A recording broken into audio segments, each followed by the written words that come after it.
Hello student, welcome to study of commerce. चलिए आज इस वीडियो में हम समझेंगे फेरा और फेमा के बीच में क्या डिफरेंस है। ठीक है, तो सबसे पहले हम बात करने वाले हैं फेरा की। फेरा मीन्स हो गया फॉरेन एक्सचेंज रेगुलेशन एक्ट। ठीक है, और फेमा में क्या होता है? फेमा में हो जाता है फॉरेन एक्सचेंज मैनेजमेंट एक्ट, यानी रेगुलेशन की जगह पे मैनेजमेंट आ जाता है। यही एक बेसिक डिफरेंस है दोनों में। ठीक है, तो फेरा की अगर हम बात करें तो फेरा हमारा 1973 में ये एक्ट पास किया गया था और इसका ये रेगुलेशन में या इफेक्ट में 1974 में आया है। ठीक है, तो फेरा हमारा फेरा में क्या होता था कि जो रेस्ट्रिक्शंस थी वो थोड़ा ज़्यादा थी। इसी वजह से उन रेस्ट्रिक्शंस को हटाने के लिए और लिबरलाइजेशन को और ज़्यादा बढ़ाने के लिए फेमा को लाया गया। ठीक है, तो चलिए समझते हैं पहले हम लोग फेरा को। तो फेरा लेजिस्लेशन वॉज पास्ड इन 1973। तो फेरा 1973 में पास हुआ है। It came into effect on January 1 1974 और 1974 में ये इफेक्ट में आया है। ठीक है, FERA was passed to regulate the financial transactions concerning foreign exchange and securities. तो बेसिकली इसको पास किया गया था फाइनेंशियल ट्रांजेक्शंस को करने के लिए, वो भी फॉरेन एक्सचेंज से। ठीक है, यानी एक देश से दूसरे देश में फाइनेंशियल ट्रांजेक्शन्स को करने के लिए। ठीक है, FERA was introduced when the forex reserves of the country were very low. तो फेरा कब इंट्रोड्यूस किया गया? जब हमारा फॉरेक्स रिजर्व बहुत लो हो गया था कंट्री का। फॉरेक्स रिजर्व से हमारा क्या मतलब है? फॉरेक्स रिजर्व से हमारा मतलब फॉरेन करेंसी से है। ठीक है, तो बेसिकली होता क्या है कि हमारी जो सेंट्रल बैंक है आरबीआई, वो क्या करती है? फॉरेन करेंसीज को स्टोर करके रखती है। तो हुआ क्या था कि हमारे जो फॉरेन करेंसीज थी कंट्री की वो बहुत लो हो गई थी। तो उस टाइम पे फेरा को इंट्रोड्यूस किया गया था। ठीक है, FERA replace due to not comply with the post liberalisation policies of the government. तो फेरा को इसलिए रिप्लेस किया गया क्योंकि इसमें जो है काफ़ी रेस्ट्रिक्शंस थी।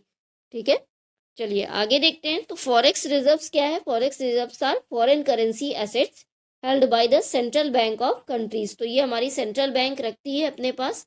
These assets include foreign marketable securities.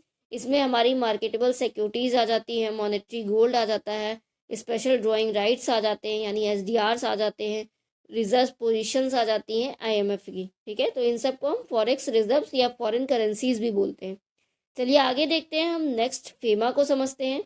Foreign exchange management act 1999। ठीक है, तो वो 1973 में आया और 74 में इफेक्ट में आया और ये हमारा 1999 में आया। ठीक है, this act of a parliament was passed in order to replace the foreign exchange regulation act 1973।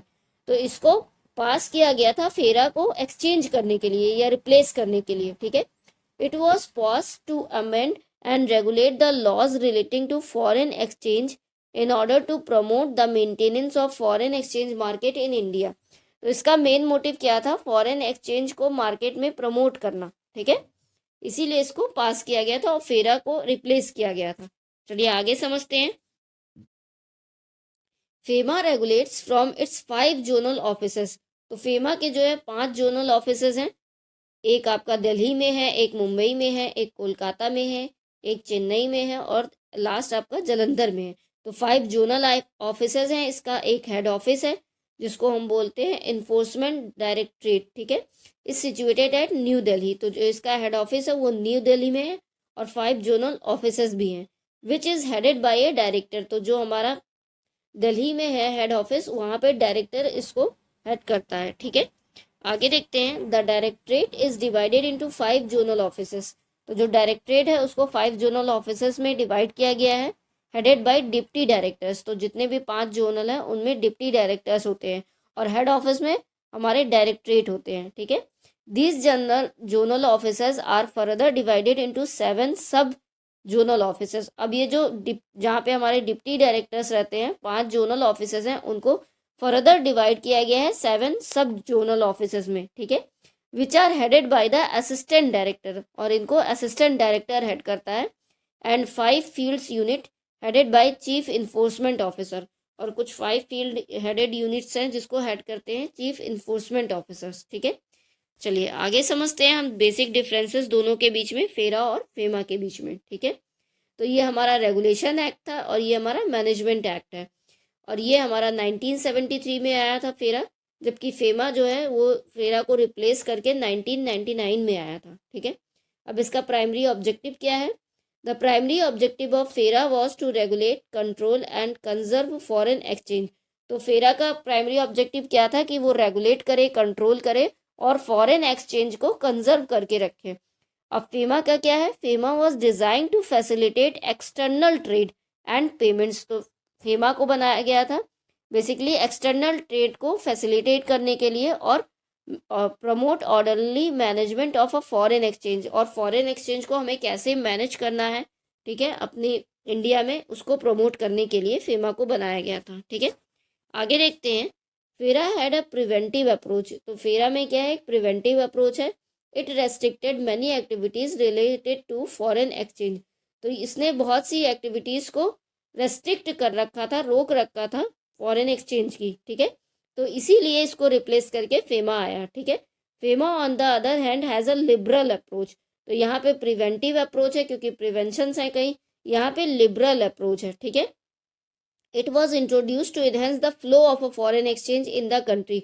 या इसको इंट्रोड्यूस किया गया था फॉरेन एक्सचेंज को और ज़्यादा बढ़ाने के लिए। ठीक है, चलिए आगे देखते हैं। Violation of FERA was considered criminal offences. तो जब अगर फेरा को नहीं माना जाता है तो इसको क्रिमिनल ऑफेंसेस माना जाता था। Violation of a FEMA are considered to be civil offences, और यहाँ पे इसको सिविल ऑफेंसेस माना जाता था। ठीक है, आगे देखते हैं। अंडर फेरा the residential status of a person was determined by his her stay in India for a period of 6 month. तो फेरा में क्या होता था कि एक पर्सन का रेसिडेंशियल स्टेटस उसके 6 मंथ के भारत में रहने से जाना जाता था। ठीक है, under FEMA the period of stay in India to determine the residential status is 182 days. यहाँ पे 182 डेज के स्टेटस पे चेक किया जाता है रेसिडेंशियल स्टेटस। ठीक है, फेरा had a provision for imprisonment for violation of its provisions. तो फेरा में कुछ प्रोविजंस थे, यहाँ पे क्या है? FEMA does not have a provisions. यहाँ पे कोई ऐसे प्रोविजंस नहीं थे for any violation of its provisions unless it is a deliberate attempt to avoid the law. अगर हम लॉ के अगेंस्ट कुछ करते हैं तब जाकर के कोई प्रोविजंस होते हैं, अदरवाइज कोई प्रोविजंस नहीं थे। ठीक है, तो बेसिकली आज हम लोगों ने फेमा और फेरा के बीच में डिफरेंस समझा। ठीक है, फेरा और फेमा के बीच में आज हम लोगों ने डिफरेंस समझा। तो आई होप आपको समझ में आ गया हो। अगर आपको कोई भी डाउट हो तो आप कमेंट करके पूछ सकते हैं। वीडियो अगर पसंद आएगा तो लाइक कर दीजिएगा, चैनल को सब्सक्राइब कर दीजिएगा आगे के और वीडियोस देखने के लिए। Thanks for watching.